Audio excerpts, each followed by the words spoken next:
Hey, it's June the 4th, 2015. You might already notice, man, this dude's uh, thought processes jump from this to that to the other, and it's kind of all over the place. He seems kind of frantic. That's true. All sorts of stuff is going wrong in the world. Now, a lot of y'all are going to be quick to say, well, all sorts of stuff have always been going wrong in the world. First of all, I'm not sure how you could know that. You've only been living here for a certain amount of years, and it's not that many. But anyways, no, right now, stuff is going wrong well more than it's ever gone wrong in history. I mean, back to if we look at the Bible, the times of Noah, I mean, I guess stuff went wrong, you know, real bad back then, but what it did was purify uh, all the bad stuff out and start anew. That's basically what happened with the whole Noah and the ark thing. But let me just, I mean, just to throw some stuff at you. Uh, Animals are dying off crazy, crazy amounts.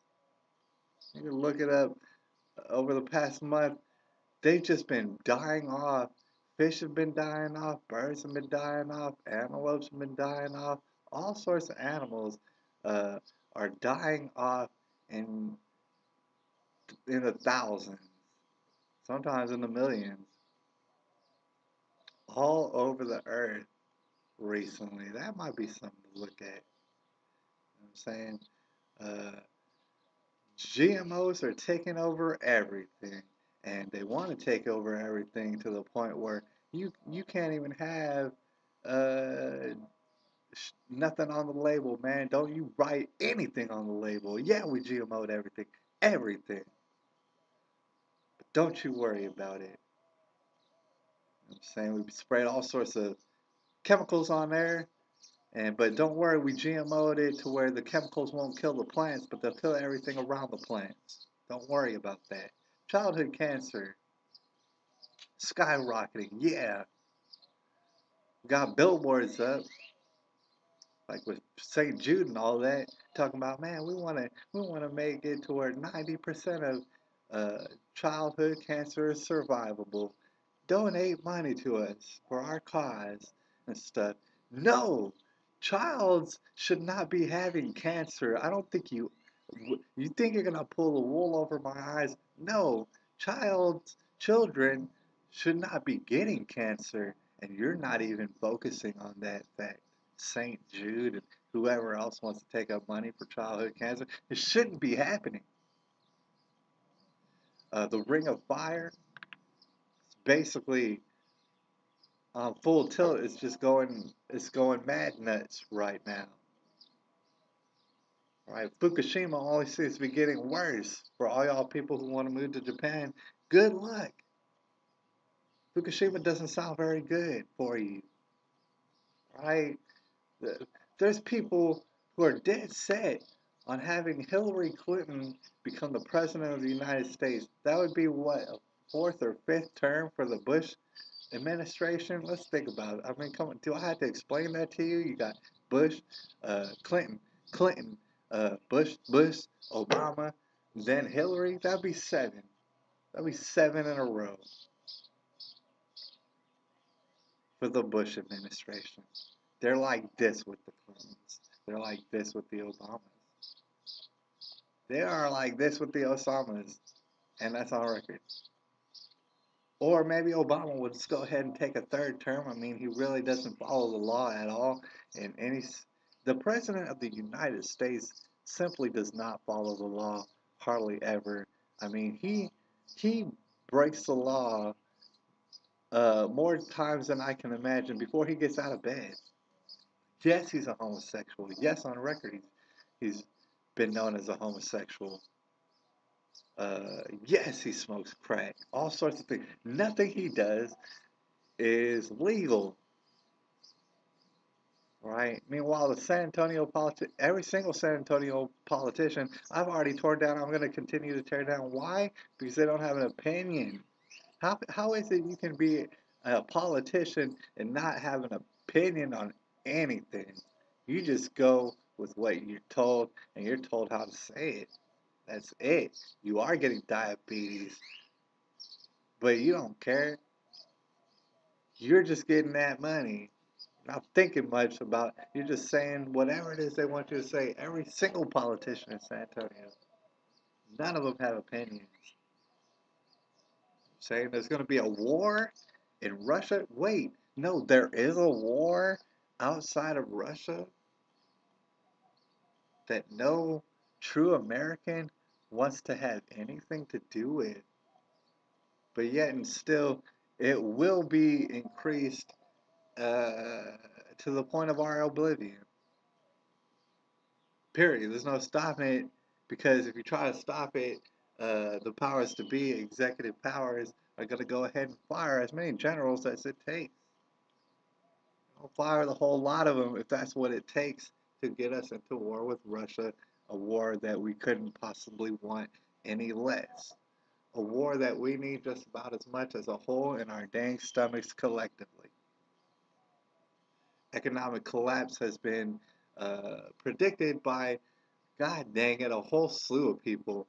A whole slew of people. Uh, Anybody who's got a brain and a sense for numbers knows that it's coming. It's coming real soon. A lot of people say in the fall of this year, you're going to see a great big bubble burst. I'm saying at the same time, people are getting ticketed and, in fact, arrested for spreading their legs out a little bit, and it's called man spreading, a word that didn't exist.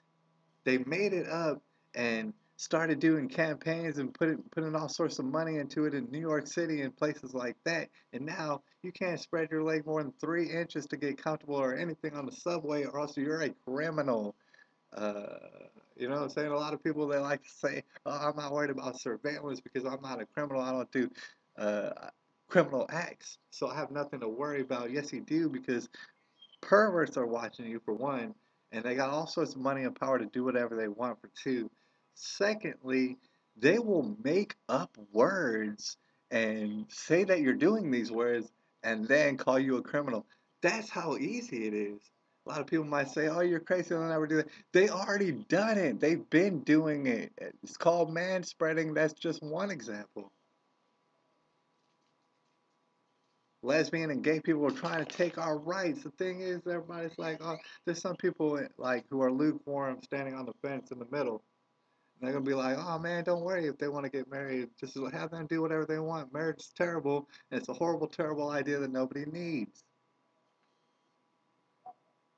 And they're completely just ignoring the fact that these agendas are being used to take the rights of people who are not homosexual. They're being used to take those rights away. You might say, man, you don't have no right to discriminate against certain kinds of people. Yes, you obviously absolutely do have that right. It's really kind of encompassed in the very First Amendment that, yes, you have that right to do that. But they want you to forget all that and say you're hurting somebody's feelings or whatever. And so, you know what I'm saying? You don't have no rights. We're going to spy on you like crazy. We're going to, we can see you naked in any room in your house because you like to play video games. You come to the airport, you want to go to another city real fast? All right, well, let me feel your genitals. Let me feel your child's genitals because they might be a terrorist. No, we haven't caught any terrorists. Just keep doing it, though. I'm getting sent books in the mail. I got sent a book in the mail. It was as though someone crawled into my brain and took my most significant thoughts and wrote them down on a piece of paper in an articulate way that I could not do.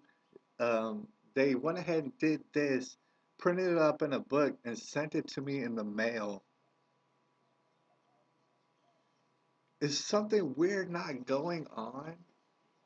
Are these not crazy times?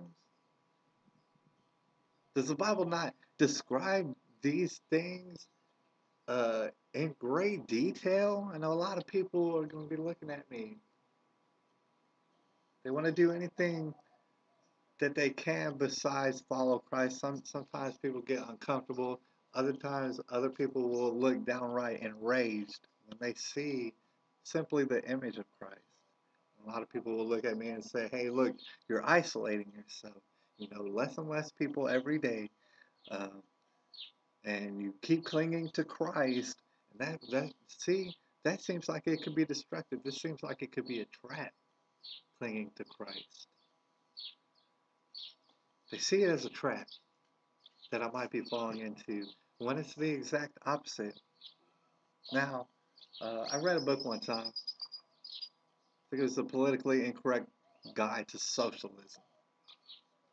It's about socialism and how it's a terrible, stupid idea.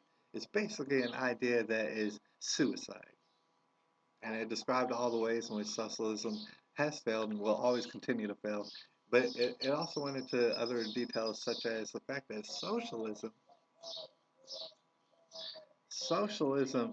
could not even exist. It's not possible without a free market being around to reference from. In the way that you would not know how to price anything. The price of a pair of shoes and the price of a Cadillac may as well be the same price. You wouldn't know how to price anything without referencing the free market. You need the free market in order to know what the prices are to even make in your socialist country. That way you can calculate how to fund and make all the things that you're going to make, even though it's not going to be nearly enough for your people. And that's the whole point of socialism. It's in this same way that you might be a great person. You might have great intentions. And in this day and age, when you see all this stuff happening, which is very clearly described in the Bible, you might think, well, I don't need Jesus because I'm still a great person and I'm really fighting for the cause. You might be fighting for the cause, you might be atheist, Muslim, any sort of other denomination. You might be fighting for the cause. This is true and I support you. In my eyes, Jesus supports you. But think about it like this. You would have no idea how to do that. You would have no reference point to say, hey, what I'm doing is good or what I'm doing is positive. There'd be no way to tell, especially in a scene set like today when absolutely everything is going wrong. All sorts of pedophilia and child sex rings and incest and all sorts of crazy Bruce Jenners are running around. You would have no idea, you would have no reference point to say, hey, no, that guy's wrong if it was not for Jesus, and that's what you're not acknowledging. You need a reference point in order to know it's good or bad. So, uh, by all means, you do not need to become Jesus. You do not need to worship Jesus if that's what you choose to not do. Or you think you're too lazy to read a book, or you just don't want to look into it because it's too scary what Jesus foretold. It's too scary for you. You want to cling to this life for whatever reason. For some reason, you want to cling to this world so bad, and you think that Jesus might be a trap. He might be one of those traps because you've seen all them fraudulent Christians. And you say, man, he sure does look like a trap. But you know what? You're looking at fraudulent Christians. There's a majority of them out there. They're here to mislead you for a reason. There's a reason why governments are leading you away from Jesus constantly. There's a reason why fraudulent Christians are constantly trying to lead you away from Jesus. What is that?